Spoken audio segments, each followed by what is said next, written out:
Virtually Speaking podcast, coverage of VMware Connect 2026. John, it's been a great week. How you feeling?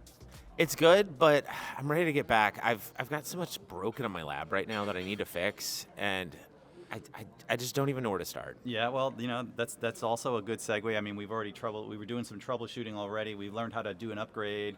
We've learned so many things this week, but yeah, troubleshooting is a big one, and we've got some experts, thankfully. And that's when you come to a VMware Connect. That's where you find the experts. And so, joining us today to talk about some troubleshooting and some cool sessions is Kim Delgado and Mandy Bosco Wilson. Welcome to Virtually Speaking. Thank you. Thanks for having us today. Awesome. First of all, you guys are matching, which is pretty impressive. What's going on here?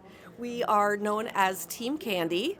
Kim and Mandy. You are Team branded? Kandi. We are branded. We have our own branded. I thought Pete and I like were doing good when we remembered to wear the same podcast shirt. Yeah. But Yeah. We're not very organized.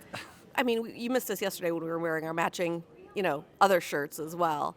But we've worked together for 2 decades-ish, and we had someone long ago that we worked with run over to our cubicles and say, "Kandi, we need help," and rather than addressing us separately, and we have been I love Team that. Kandi ever since. Team Kandi with the candy on the logo and everything. That's brilliant. Yeah. So you guys did a troubleshooting session. Mandy, can you tell us a little bit about that? Yeah, absolutely. So this is a methodology that Kim and I have been working on together collaboratively over the past, it's been probably 5 years at least. 8 at least. 8 maybe 9. that we've been working on it. Pre-pandemic, I would Yes. say. Pre-pandemic. the before times. The before times. Before times. And it marries troubleshooting methodologies and collaborative methodologies together to create the ability to troubleshoot complex environments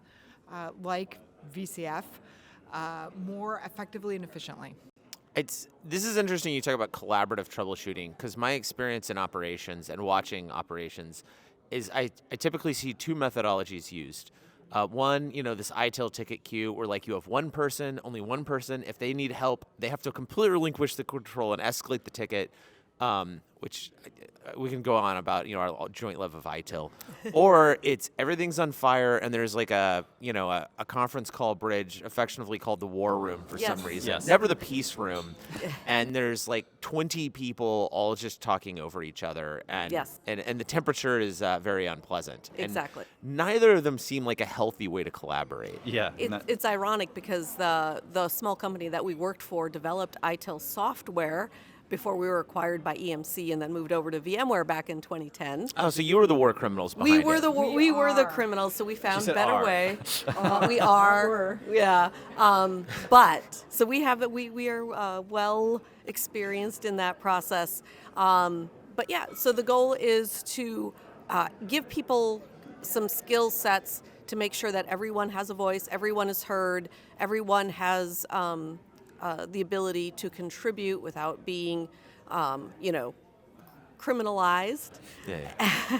And It's reduce Pete's fault. finger- It's Pete's fault. It's Pete's peaceful. fault. It's Usually much is. more. Maybe we should change it from collaborative to peaceful troubleshooting. Right? It's kind of a middle way, right? It's not let's just bring everybody in, right, who maybe need to be there or might not need to be there, but also not individually troubleshooting in your own silo, right? Yeah. It is using methodologies to have the right stakeholders in for the problem at hand, and then following methodologies to avoid some of the, what do we call those, anti-patterns in Anti-patterns, troubleshooting. like let's just start flipping things until something starts to work again. We like to call that the drunk man. Yeah. I love anti-pattern because it's a way to be like, this is a really bad idea. Yeah. Yeah. You sound sophisticated when you say it. but- Yeah. Right. But or the blame someone else. Yeah, that's a real that's the most favorite, common right? one. This is Right. network. This is network. This is It's DNS. always It's always networking. DNS. It's Always always the network. the network. Exactly. So we combine the methodologies with some really good real life experiences and scenarios that Mandy has seen over her years working in GSS and some of our just lifetime experiences working in tech. So it makes it really interesting. So kind of starting with a broader vision and not just trying to immediately drill down into the microcosms of the systems, so that you can make sure you're taking the full full picture Increase to the consideration. context windows, I think what the AI weirdos would call it. So. Yes, reduce those blinders, open up Yeah. your, but also at the same time finding ways to iterate and in a logical way narrow down the problem, right? Well, I think back to some of the challenges that I've seen in troubleshooting with orgs is, in some ways, I feel like the smaller and medium-sized orgs had it much easier for troubleshooting because, one, people wore multiple hats, so they had some Yes. awareness of I don't just do virtualization, I also do some networking. Yep. I can log into the switch, or at least maybe the guy who can log in or the gal who can log into the switch is sitting next to me. They're Yes. not on another continent. And it's the really large organizations where I've often seen the collaboration just implode because, Of course. silos are great, but Yeah, so the silos, we like to call that like the street light methodology, where people are only focused on their little well-lit domain, and they don't want to know anything No outside curiosity. of that. No curiosity. be curious. This is my spot. Nobody else can come in, and I'm not going to look outside of this area.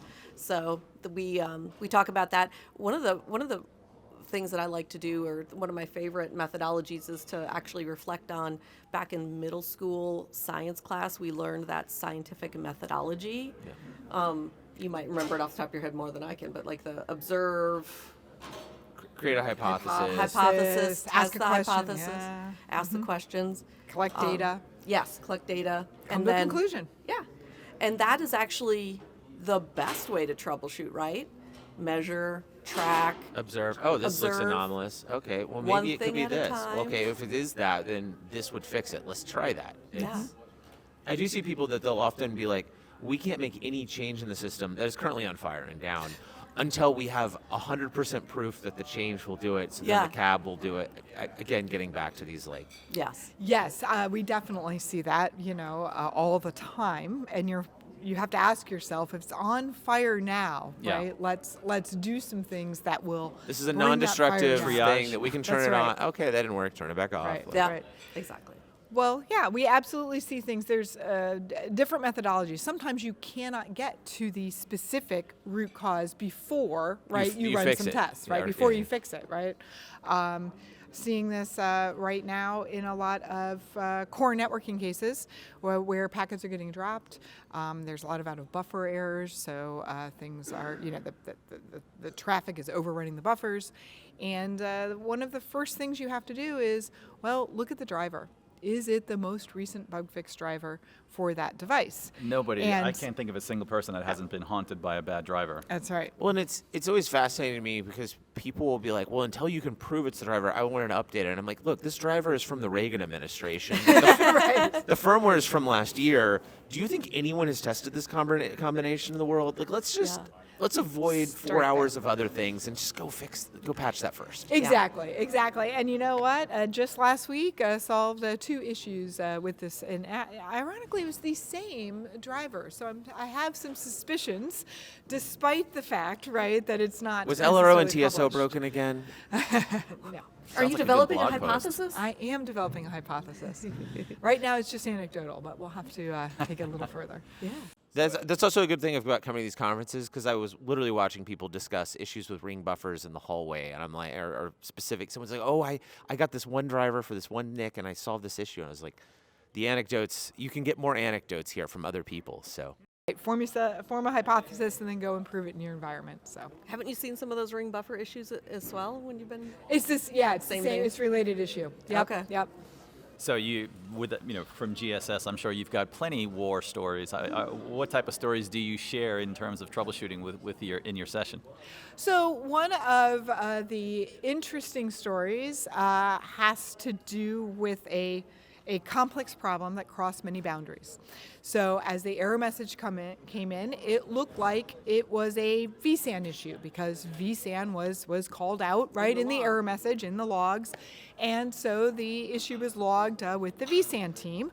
And the vSAN team looked at it and, it mentioned Kubernetes. So therefore, right, it's probably related clearly the to- container weirdos. That's yeah. right. That's right. So we're going to pass this case on to the TKG team to take a look at the containers. Well, they looked at it, and really, cloud native storage was involved, which is yet a different team. So we're going to send it out to the cloud native storage team, and they looked at it, and you know what? vSAN is involved with this. So it must be a vSAN problem. Got full And circle. it Back to went back to full mod. circle. At which point I said, whoa, whoa, whoa, whoa. And now we start taking, so now we have done a streetlight method, right, anti-pattern. And now we're going to take a different pattern approach here. So I pulled together the collaborative team. We had a call with all the players involved, and we need to now do this together, right? Yeah. We're going to troubleshoot it. And we were able to find that the issue was in the intersection of these three things. With the first class disk catalog was getting corrupted, and so we needed to fix the partitions in vSAN and then rebuild the first class disk, which is part of cloud native storage. Bada boom, bada bing, everything's fine. Until 2 days later, that first class disk is corrupted again. So clearly we didn't, while we fixed the problem, we did not solve whatever the root cause was. Right. So at this point, we widened the picture again, pulled in a few other folks into the environment, take a fresh set of eyes look at it, and the core storage support domain expert, one of my peers, was looking at everything, and he said, hey, I have a question.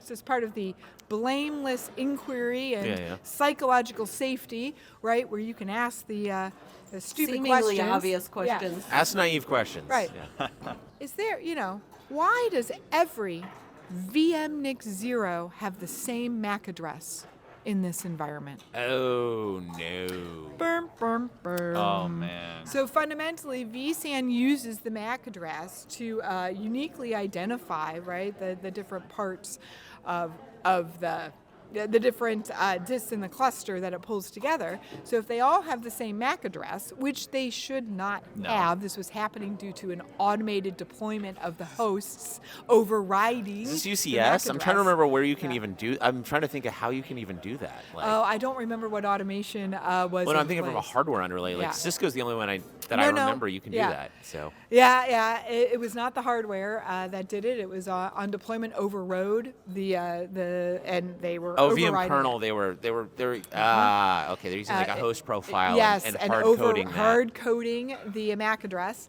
And so then, of course, vSAN is overwriting itself, that first class disk, because it doesn't know where to write it to because they're all the same. Yeah, so VM it's kernel getting 0 is randomly. supposed to pull from the hardware, but someone Yes, must have done exactly, some and they extra. overrode it. Yep. That's a similar issue I've seen in operating systems with licensing when you're cloning, when Right. you're doing mass deployment. So Right. yeah, that's a similar problem, but in a different story, a different version of it. Right. Yeah. So we needed someone who he's outside of his spotlight area, right? He's not addressing a street light. He's asking something that seems perhaps very obvious. Aren't How has MAC someone addresses seen them? supposed to be unique? Yeah. Yes. Yes. Aren't they supposed to be unique? Why are these all the same? So it was a great troubleshooting session and something I bring up for both the anti-patterns as well as some of that psychological safety, right? You have to have people ask the tough questions. Yeah. Also a reminder that GSS sees some of the absolute weirdest things in production. So That's true. You never know what you're going to get. But that's the other thing with collaboration in general, because sometimes there's different vendors that are involved, and Yes. trying to get something solved, especially when everybody's blaming and saying it's not us, but then getting them on the same phone sometimes, that's just not easy. What do you recommend for people that are having issues with 3 different vendors?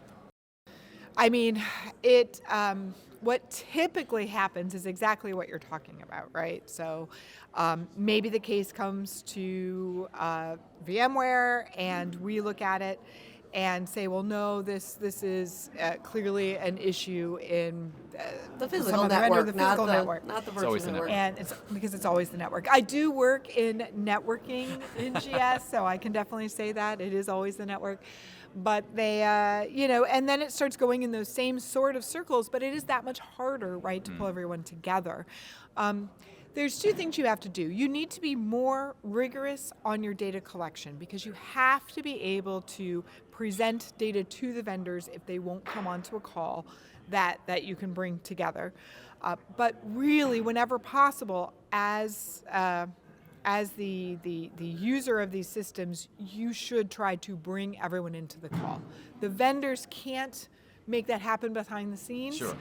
Instead, it's your responsibility to say, I'm going to bring these together, I'm going to make that happen, and I'm going to dictate the the methodology we're going to use, right? I'm going to frame that question to help avoid things like point the finger and focus on a blameless inquiry to getting the problem solved. Well, it's always Pete's fault. So. It is always Pete's fault. Fair. I think if you bring everyone together on the same call as well, it's a little harder for people to say, no, it's not my problem. Yeah. You know, if everybody is looking at it together and we're asking questions in a blameless way, right? And framing, like you said, framing that problem in such a way, it's like, okay, we've done this, we've done this, we've done this. And show the context of your assumption. Exactly. Of like, well, I think it's probably in this area because I'm seeing this. Correct. Exactly. I think that helps. So I think as the customer in that situation kind of has a responsibility to be the grown up in the room and be like, look, this is what we need. Here's what's going on. This is really good information, and I know not everybody came to this VMUG that's going to be listening to this. So, like, is there a place is this anywhere else where people can actually learn this? 'Cause I feel like this is too good to just be in one session somewhere in a VMUG. We used to have recorded sessions that we had delivered in the past, but because we've done similar topics at VMworlds and VMUGs in the past that used to be available, and all those links are broken. We tested them out before we came because we used to share those links of different sessions.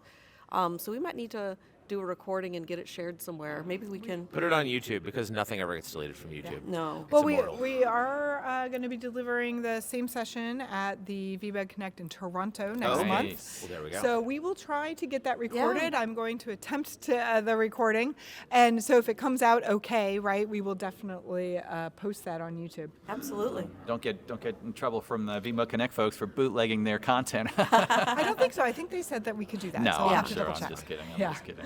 All right. Well, this has been really cool, guys. Thanks for joining us on Virtually Speaking, and enjoy the rest of your VMUG Connect. Thank All right, you. Thank you.